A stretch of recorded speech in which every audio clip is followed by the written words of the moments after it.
Hello, my name is Jeroen van den Bos. Today I'm going to talk about productivity and academic life.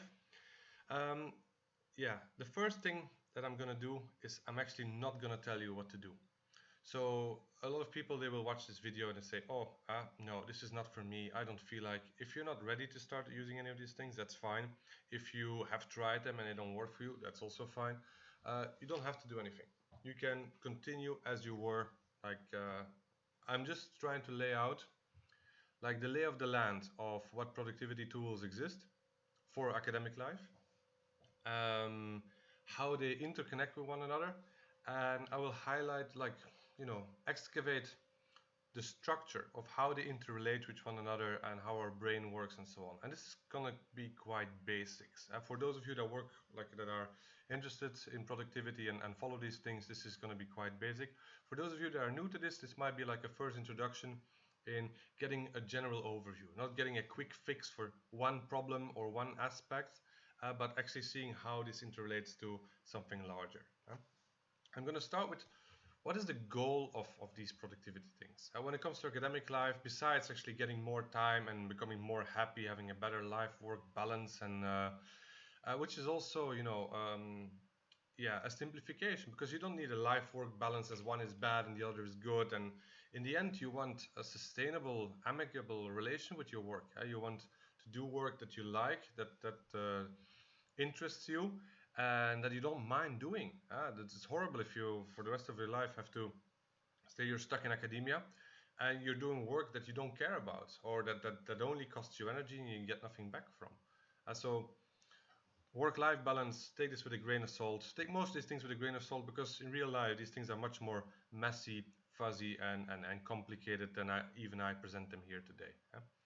But this picture shows three elements: organizing, focus, and motivation. And these three things, actually, if you get them all right and they all start working in your favor, then you will quite often obtain something called flow or flow state. And this is, what is flow state? The flow state is where you actually get immersed in your work. So everything lines up, you know what you're doing, you have the capabilities to do it, and you're enjoying it.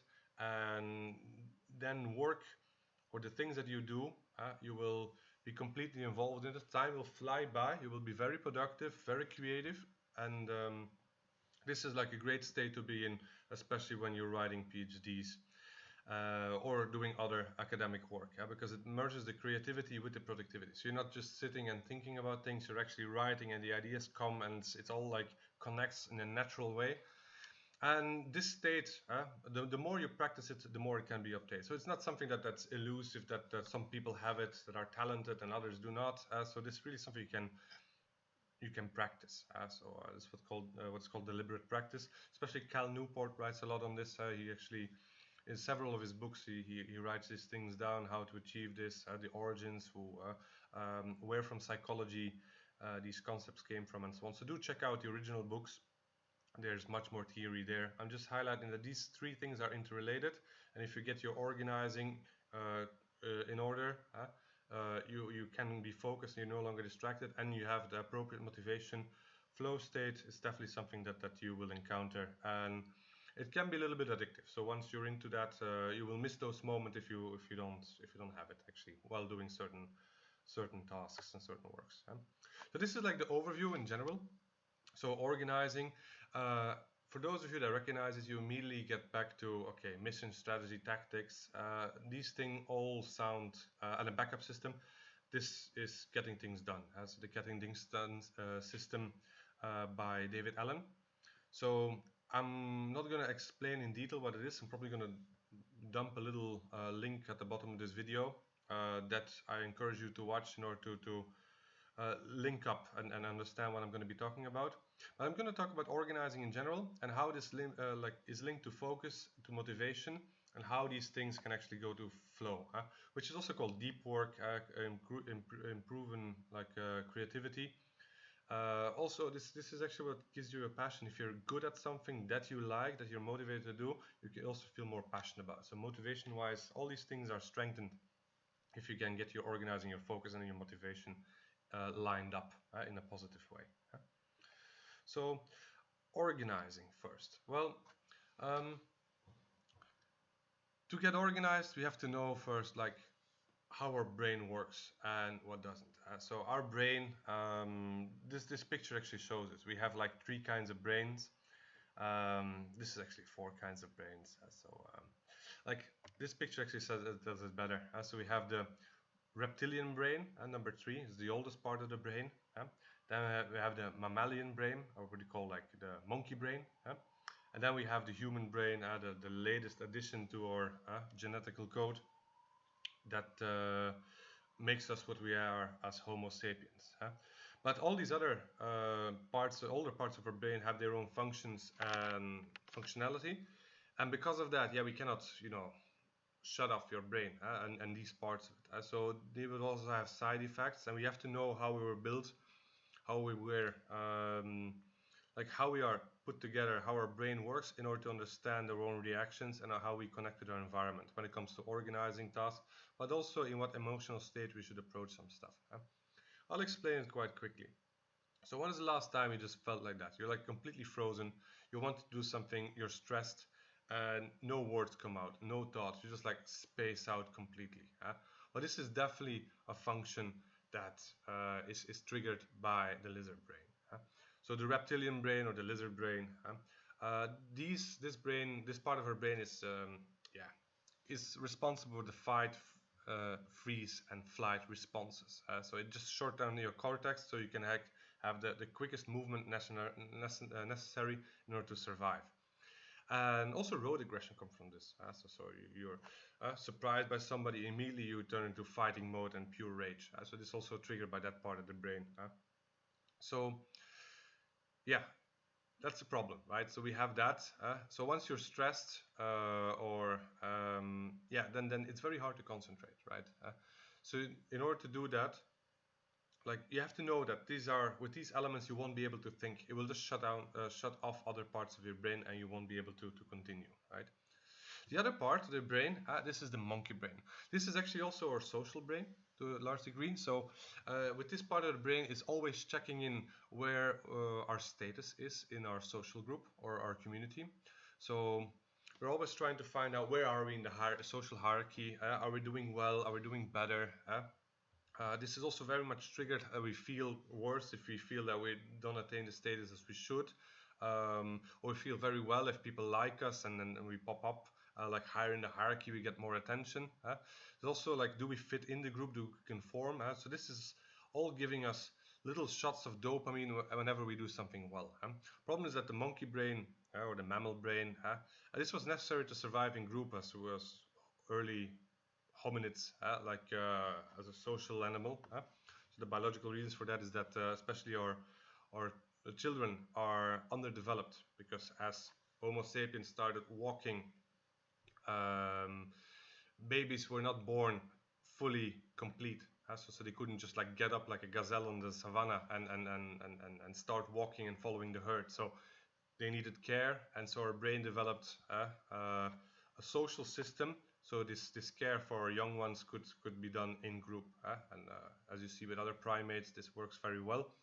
And humans still have this, but this monkey brain also really defines how we are, how we need our group in order to feel well and mentally balanced. The problem is that these dopamine shots and with new technologies and the fear of missing out, new media, social media, this is the same systems that trigger our eternal distraction. We always be distracted because we care about. We get shots of dopamine that we can get addicted to, but we also want to non-stop know where we are. And social media kind of replace real human contact with digital links, which are not the same but still trigger the same parts of our brain. So addiction to distraction, that's something that's a pitfall that if you want to pursue an academic career, but anybody wants like to actualize and live a decent life, and be in the moment, be present, be mindful, should at least be mindful about these things and try to counter or limit these addictions. They're very hard to escape in modern society. But I'm not a psychologist, so I'm just like relating stuff that other smart people wrote. But what our brain affects the following issues. So definitely our focus when it comes to distraction and procrastination, but also our mindfulness, so also our moment of being in the moment and focusing on these things and focusing on the task at hand. I'm mostly talking here about the context of academic writing and doing academic work, right? So for this reason, information overload is the big thing. Imagine that your brain, like your focus is like a stage, and all your thoughts are a huge mess of thousands or hundreds of thousands of people watching this stage and so on. And you can call anybody there to get on stage and perform, and we'll be looking at that. Whatever is in the flashlights is what you're concentrating on now, and the whole mass of people is your brain. This is an analogy by Rock. His book is also in the bibliography at the end of this presentation. The problem is that the stage is actually not so huge. So the stage is actually quite small. So even if we have a huge audience, the stage itself maximum 5 people can get on there. 5 ideas we can focus on at the same time. And so it's very hard. So if you keep dragging up new stuff and throwing new actors, like taking people from the audience, from our brain, putting them in as new thoughts and focus on that, like the stage cannot focus on all of them at the same time. It's a small stage.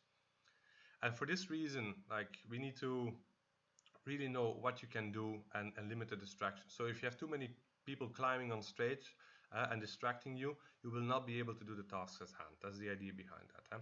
So these are the pitfalls. We have information overload. And also a lot of distraction, and yeah, so in order to do that, we can get organized by prioritizing, visualizing tasks, clearing your head by writing everything down in an external retrieval system, an external to-do list, a list of projects, so we don't have to non-stop remind ourselves what we still have to do. So clearing your head, and this is the David Allen getting things done way, put everything elsewhere, because our brain is not meant to remember everything that we have to do. So we're great, our brains, at organizing ourselves and figuring out what are the different steps to get something done, but our brains are not made to keep it all in our head and remembering it all. So like you need an external retrieval system in order to keep track of your tasks. And this gets us back to the first list that I showed in the beginning, that you need to have your goals, your mission, you have a general strategy of the things that you want to achieve, and then you have to cut down in specific tasks, like at tactic level, in order to know what I'm going to do next, to prioritize. And then afterwards, you also need a retrieval system, an archive, so you can actually get back to the information that you need, that you can't remember, that you can't keep in your head, in order to get these things done, right? So to-do list, breaking down tasks in smaller tasks, zero impact, separate workspace. So I'm going to talk about some of these things in the next slides. But of course, all of this is, like the whole system is based on Getting Things Done by David Allen, which I really recommend you just read the original book, or at least watch some videos. But the book is better because the book actually highlights, it doesn't only present getting things done as a way or a system to get more stuff done. It actually presents as a system to become more happy and actually get more free time as well, right? More time for yourself, more time to focus on the things that are important to you besides work. Something often forgotten in the productivity videos that you find online. So I want to highlight that here. This is a great map, so the map of procrastination by Gemma Correll. I don't know, I'm just showing it here because everybody has this, right? Why do we procrastinate? Why don't we put stuff off? That's the next question I'm going to ask. And this is after doing interviews with my students, this is what we always get. All the feedback I get from students, this is what gets here. So perfectionism, fear of the unknown, I'll do it later, there's no sense of urgency, and then the rest of the list. But actually, if we look at these, and we can actually just, see them. Many of them are linked with motivation, and the other are just like fear of discomfort. But what do we do if we fear discomfort? If we have fear, when we trigger our reptile brain and we freeze, we don't start doing, it shuts down our brain, so we cannot think about these things. So in order to overcome these fears, we have to make our tasks or to-do list or projects or overview manageable. And if we can get them out of our head, we will feel more relaxed about choosing what to do next. And it will motivate us also in order to overcome. Perfectionism is a bit of a tricky one, because this has to do with the feeling that uh, a fear of being very afraid of critique, and so you're working so many extra hours on something in order to avoid being criticized is not good enough. So it's about a feeling of not being complete, not being good enough. This is something that triggers perfectionism. So there are other psychological processes here besides just how your brain works, right? So how you were brought up and so on. So if you have these things and you suffer from them, do seek the necessary assistance and medical help. Go talk with somebody, with a specialist, an expert. These things, like I really recommend you to get, because the quality of your life will seriously improve, even if you start dealing with these things preemptively before they get out of control and worse, right? And a PhD life it's a very stressful environment. So in generally, I've known many people who got to the brink of collapse or got psychological issues by doing a PhD. Also because they didn't know how to deal with some stuff and they didn't seek the help when they needed help. So there's no shame in doing that. So can definitely recommend like seeing what works for you and what you don't. But you're not in this alone. There are people to help you. There are communities. There are systems. There are institutions. Do seek them out if you think that you can benefit from that. But also be aware that PhD life is actually, it's a stressful environment to function in. And the tasks ahead are quite daunting. So once again, so planning, simplifying, delivering practice, getting things done, the pre-mortem system. The pre-mortem system, that's also a nice one. If you're actually planning and you cannot really assess how much do I have to do, or like, have I done all the necessary steps? I don't have an overview of what I should plan, or I'm afraid I'm missing something. The pre-mortem system is, and I learned this from Leo Gura, from actualize.org. Like, that's how I discovered this stuff. It's a fantastic method. So you just take a piece of paper and you write down all the things that can go wrong with a certain task that you're planning. It's usually for a bigger project. So for instance, when I do a grant application, I write down, I know how much time I have, but I write down a whole list of all the things that can go wrong. And these are things that are also beyond my control. So for instance, say that you need signatures or you need to translate something. And you say like, yeah, my translator is not available. And because of that, I won't get my documents translated in time. I won't be able to find it and I will miss the deadline. This is like, a scenario that can go wrong. But this will allow you to reprioritize the things you have to check while going down the checklist to the task to do in order to finalize a project. And so you will call your translator first and saying, are you available? In a couple of weeks, you're going to get a text from me that I'm going to translate before something. And then he says like, yeah, sorry, no, I'm swamped. I don't do this work anymore. And then you have at least 3 weeks more to find somebody else. And you're not stuck with this at the last moment. So the pre-mortem technique, by envisioning everything that can go wrong, you go beyond the trodden path of one step followed by another step and so on, and you actually look at alternative possibilities. And this is very interesting in order to plan better and think of other scenarios and think outside the box.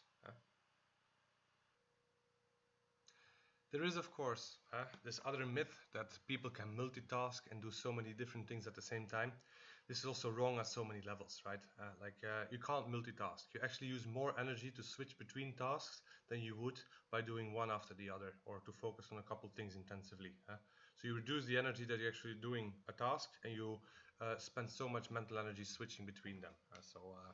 Multitasking really is a myth. Like, don't try to do it. Stick to one thing. It will keep your energy levels up, and you will make less mistakes while doing your work.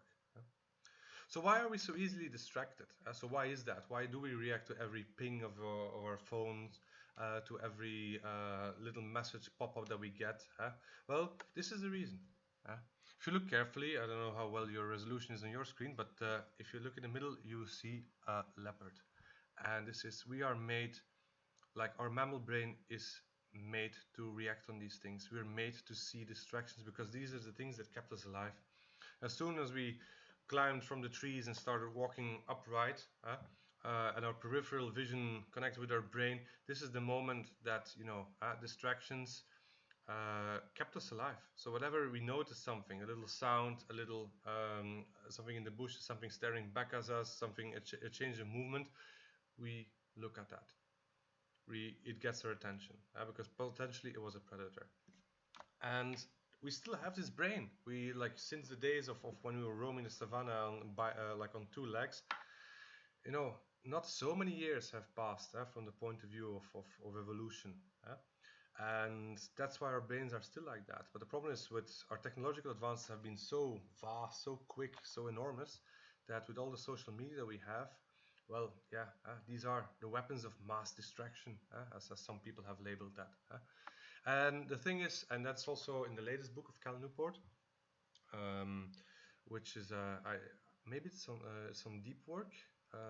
Like he talks about about distraction, and here it's also important, like living in an age without distraction, you have to shut yourself off from these elements, especially when you're writing and trying to think, because the writing process is the most difficult. You have so many different thoughts in your head. You need them connect them together, and during the writing process you're actually formulating, organizing them, presenting them, and these are the crude drafts that you work on in order to improve them afterwards.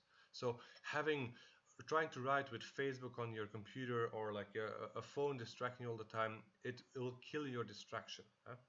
Some self-discipline is also necessary, because even if you cannot avoid being distracted, but you can try to resist the urge to react on it, to check your phone, to check your email. But the more you can limit these distractions, the better you will function. So what kept us alive now is actually stopping us from doing any like getting into flow state, doing real work, doing high intensity intellectual work, and it breaks your concentration. You have to be mindful of these things. Limit distractions whenever you can. It's like you will not take your laptop and go to the middle of a shopping mall to start working, right? So why would you do the same with your Facebook, your emails, your Twitter, and all these other, like Twitter is really crack cocaine for your attention. There's always something new to read.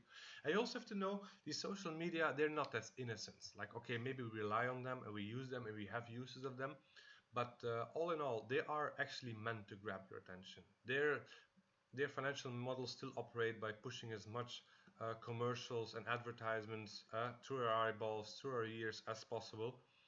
And because of that, like they really want to capture and hold your attention. So they're made for that, and they're made for that enormously well and precise.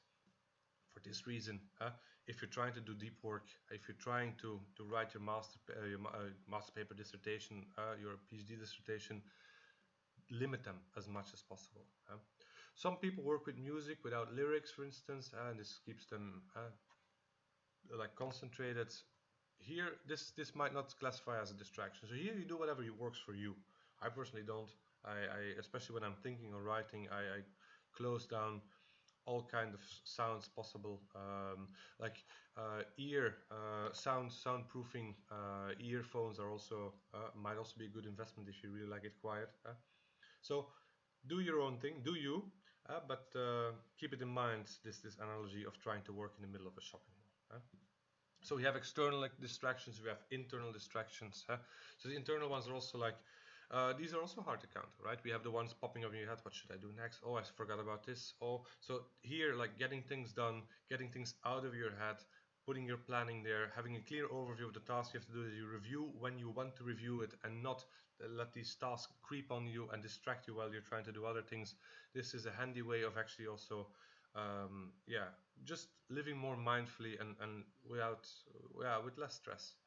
So check out the getting things done strategy if you're new to this. But like there are two kinds of distractions, and both of them can really hijack your attention.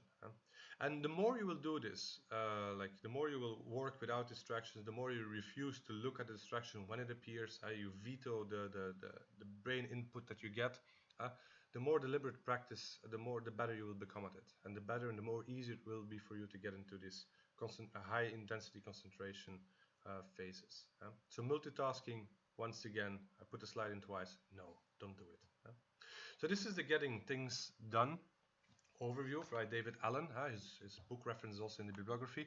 I'm not going to go through here. The whole idea is that you capture everything in your head, you put it out, and as soon as stuff comes to you, you put it in an inbox. And then at certain intervals, you process it and say, what do I have to do with it? And then you choose. Either you delegate, either you throw it away, you archivize this, unless it's something that you have to do. And then if it's actionable, then you have two things, two choices. Is it a big thing? Is it a multi-step? Yes, it becomes a project. If it's a single step, it's just an action that goes on your to-do list, right? And if it's less than 2 minutes, you just do it right away, get it over with, and so on. If it's something you have to do but not now, then it goes into your calendar. So to understand this system, do check out some other videos that explain this very well. As I said, the links will be below this video. And yeah, this is the basic reference for all productivity systems.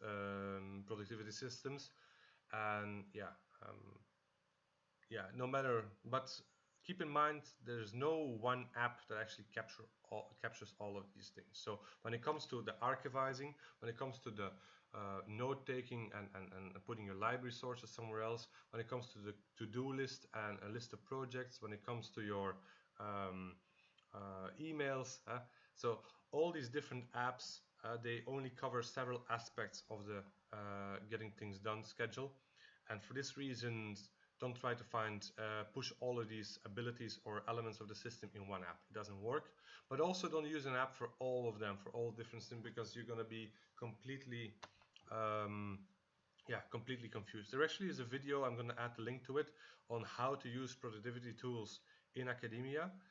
For academic life, it's something I wrote a while back. I'm going to add it also in the link below. You might want to read that if you're working in academia and you're trying to find out what tools can I use for project management, which ones should I use for archivizing, how should I deal with emails. So I'm not going to go into these details, but there is a blog post that you can actually find below. The zero inbox. Still, like it's old. It's been around for years. I think since 2003, 2004. I don't really remember the inbox zero. Why do we use it? Well, if you see how much time we lose by trying to find emails over and over again, it's like you would go to your mailbox in your garden, like a traditional postal mailbox. You would open it and say like, oh, I have new mails. And you would look at the mails, you would open them, look at it, put the envelope and the letter back, and just toss it on a huge pile next to it. And every time you actually need something from here, you go back and you rumble to the pile to find the thing that you need. That's what you're doing if you don't have a classifying system in your inbox, right?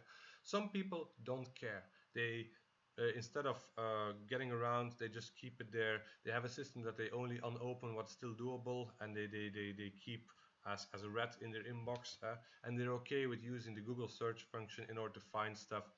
I don't. I have too many projects. I classify everything. If I have information in an email that I will need temporarily, I copy paste it into the project that's relevant. If I do need something for future reference for months to come, it goes in another archivizing system. For me, this is Evernote still. And everybody has their own system. You can figure it out whatever works for you. But having, like, even in academic life, like academic work, the amount of emails you get is manageable. So you're not working in marketing or God knows where. So you're not getting hundreds of emails on a daily, daily. This is a rare thing. So you can manage them, you can archivize them, and often you will need to retrieve them because you're corresponding with colleagues. You have stuff that needs archivized when it comes to new guidelines, procedures in your faculty. So find a space for that, find an organizing system, and get your emails under control. Not answering an email for 2 weeks because, or missing deadlines because you didn't open that email with the new grant proposal or this new call for applications, or you missed the conference because, you forgot about the email. Don't let these things slide by. Like, these are missed opportunities. And I'm not saying that you have to grasp every one of them, of course. So you have to make strategic choices what you want to do and also say no to some stuff, right? But that you also know, right? So the advantages are gaining time, gaining control over your work, and you actually will be more happy if you know what is actually that you need to do and like what you can just slide by and ignore. So it also allows you to make better strategic choices in managing your workflow and make better choices. What is the work that makes you happy? What do you want to do more of? What do you want to do less of? Archivizing. Like, you actually need an archive for like three things. One is your emails and your correspondence. This needs to be archived. Another element that needs to be archived is, of course, your notes. So materials that you're using, websites, whatever that you're gathering. You need a note-taking system in order to write these things down. I'm going to talk more about note-taking in a different video, probably in the future. But in generally, a third system is you need something to manage your scientific sources. And these are often in digital version. And if not, it's still handy to have a digital reference of these sources. And here I'm referring, of course, to the following systems, like reference managers. So these both keep your digital files organized as an electronic library, your personal electronic library, and it allows you to cite sources directly into Word or some other programs like writing word processors. So this is very handy. You can win a lot of time by getting your bibliographies immediately in the shape and style as you want them and as they should be. And the search functions of some of these are actually quite good. And if I recall correctly, like Zotero is also free. I'm using Mendeley, I know it's free. And these are really handy tools that really have sped up the way of finding, doing a literature review, looking through keywords. You can look into so many PDFs at the same time, looking for keywords that you need to see. Is there anything new written there? Have I missed something? So if you're doing a PhD, it's never too late to start adding these things. The only thing that I do want to highlight, if you're writing a PhD, maybe you do want to make your bibliography a separate file, in the sense that you don't want this program to be linked to your only Word file with your only bibliographical references. Because if the program crashes for whatever, and I must say that Mendeley hasn't, for me, and the others are also quite stable, but Word might, you don't want to lose all your sources and all the links to your source. So what I did, I had a separate page in which I would list my bibliography that I was using at the time of writing, and after a while with Mendeley I would just go to the Word file and I would completely erase all the electronic connections after I updated my bibliography. And this was a very handy system to not link the text of my PhD to the fate and the functionality and the reliability of an external program. So in this regard, yeah, this is a choice. And the final thing that I would like to show, going paperless. You can save a lot of time by just making sure that you take scans of the most important documents that you need. You have them in a storage system that you have easy access through your phone, preferably, but at least on your laptop. I don't know, I tried to go paperless a couple of years back and I've been managing quite well. I only have a couple folders at home with real paper stuff that I need, but all the rest, as soon as I have something that, yeah, I just, scan it, classify it, and I retrieve it when I need it. And this goes very well. Evernote is still very good for that because it has a great web clipper, but also a good scan on the phone, on the smartphone that is linked. It's very well synced, works on all machines. Basic version is free, but like when you do use it intentionally, you will need the extra space. There are other, you have OneNote, there's so many others. Some people use Notion for this as well. Try to find something that works for you. I'm gonna let this, this is gonna be my last slide, my last thought, but going paperless, if you do so, make sure that everything is backed up in a cloud. So if your computer crashes, you cannot lose this. And that's also the advance of using so many electronic sources and having to organize something like Mendeley, which also has a cloud access. My computer crashed 2-3 times. I only have one computer at the same time. I use it non-stop for more than 10 hours on a daily basis during the working week. And because of this, yeah, after 4 years, after 3 years, it crashes, something goes wrong, and you have to reboot, reinstall everything, replace the drive, and then you just, you download your Mendeley, you log into your account, and all your sources trickle down back like manna from heaven, and you have them all with the references as you use them. There's nothing so satisfying as actually seeing that you have a reliable backup and retrieval system that is not linked to your computer or an external disk only, but actually is into a cloud. So this being said, I'm going over and out for this one. I hope you enjoyed this video, and do check out the other stuff that I'm making here for this series of classes that I'm teaching. Okay, all the best. Bye.